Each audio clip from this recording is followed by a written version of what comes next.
Signals and System. An introduction towards signals and system. Signals. What is signal? It's a function of time, or it's a function of one or more independent variable. Some of the signals are video signal, audio signal, speech and light.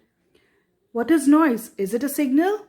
Yes, it is a signal, but it's an unwanted signal.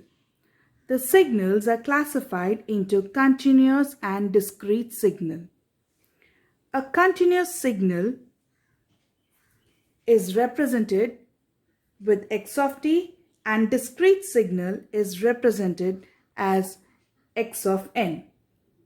A continuous time signal are characterized by independent variables that are continuous and define a continuous set of values, whereas discrete time signals are defined at the discrete moment of time, and the mathematical function takes the discrete values or set of values, and it is represented by x of n. Next, we'll see what a system is. It is one or more devices that operates on a signal and gives the response is called a system. Example of a system is communication system. Consider two types of system. In the first, we have a system with single input and single output. In the second, we see a multiple input and multiple output system. So in the first, we have only one input and there is only one output. Whereas in the second diagram, we see there are many number of input. It starts from x of 1 and goes on till x of n. And again, we have equal number of output from y1 to yn. A system is a mathematical model of a physical process that relates the input signal to the output or response signal.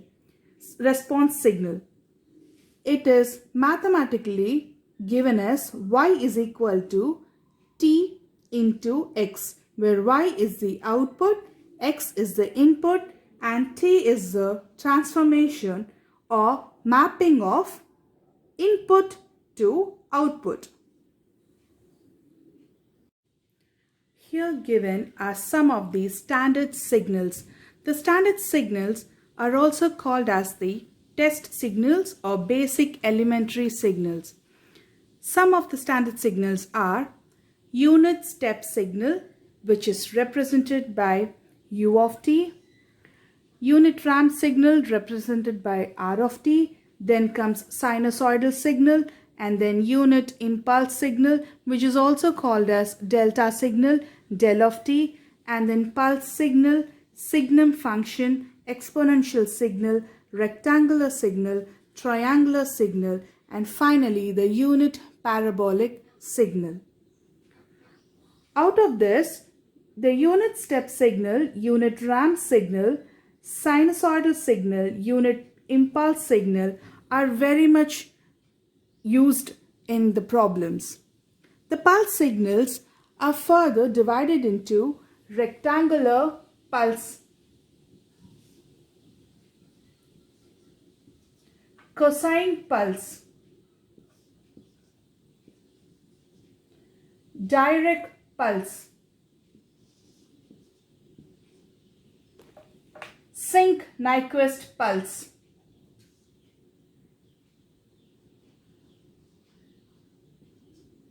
So these are some of the standard signals and how they are represented. Now we are going to see the different standard or the test signals in both continuous as well as discrete time signal. To start off, first we have considered unit step signal in continuous signal and also unit step signal and in discrete signal. CTDT stands for continuous time signal, discrete time signal. The unit step function is denoted by u of t. It is used as the best test signal. Area under unit step function is unity. So here we see that u of t is 1 when t is equal to or greater than 0. So when t is equal to or greater than 0, we have 1. For the rest of the part, we have it as 0. Similarly, for discrete time signal, u of n is 1 for n greater or equal to 0. So when your time period is greater or equal to 0, we have the amplitude as 1, whereas it is 0 for n less than 0. So in this part, it is said to be as 0. This is another representation of unit step signal. Here we see there is an arrow that represents n equal to 0. So at this arrow point, the n will be equal to 0. Towards its right, it is n equal to 1, n equal to 2, n equal to 3, and so on. Towards its left, it is n equal to minus 1, n equal to minus 2. So this goes on. These are the three representations of discrete time unit step signals. Next, we will move on to unit impulse signal, which is also called as del of t. Now, del of t is equal to 1 when t is 0. So, only when t is equal to 0, we have amplitude 1. The rest are 0 on both sides. It is the same thing for unit sample or delta signal, which is represented as del of n. It is 1 for n is equal to 0 and it is 0 for the rest of the n's. It is also represented in this form. As I already told you, the arrow represents n is equal to 0. Here it will be n equal to 1, 2, 3 and goes on. This side it will be n equal to minus 1, minus 2 and it goes on. The representation of delta signal is only at n equal to 0 and it is not on either side, only at the center. The area under del of t is equal to 1. Amplitude of del of t is equal to 1. Unit impulse or unit sample functions are used to determine impulse response of the system. Unit impulse or the unit sample function contains all the frequencies from minus infinity to plus infinity. Next, we'll see the continuous time unit ramp signal and discrete time unit ramp signal parallelly. The continuous time unit ramp signal is represented by R of t. It's given that R of t is equal to t when t is greater or equal to 0 and it is 0 when t is less than 0. This is the graphical representation, which says the x-axis is denoted by t and the y-axis is denoted by R of t. Here we see that as the t moves on from 0 to 1 to 3 to 4, the graph linearly increases. It is same for discrete time unit ramp. R of n is equal to n for n greater than or is equal to 0 and 0 for n less than 0. This is another representation for unit ramp signal where it goes saying 0, 1, 2, 3, 4. There is an arrow below 0 that represents that this point is nothing but n is equal to 0. And then it goes on as n is equal to 1, n is equal to 2, n is equal to 3 and it moves on. So this can be simplified and written as R of n is equal to n into u of n. This is the graphical representation of unit ramp signal where we see that the amplitude linearly increases along with the n.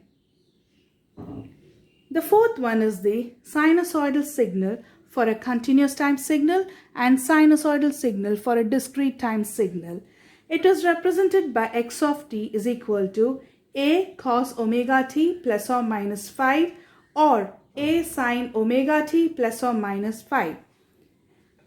This is the sine wave that has been drawn. T naught stands for the time period. T naught stands for time period. And A is nothing but the amplitude. We can also see that omega naught is equal to 2 pi by T naught. The phi here stands for phase shift. Phi is nothing but phase shift. It is same for the discrete time. It is represented by x of n equal to a cos omega naught n plus phi or a sine omega naught plus phi. This is a representation of a discrete time sinusoidal signal. Here again we see that omega naught is the dt frequency and phi is the phase shift. The sinusoidal signals are used as main text signals for electronic circuits, and also they are used for carrier communication and modulation.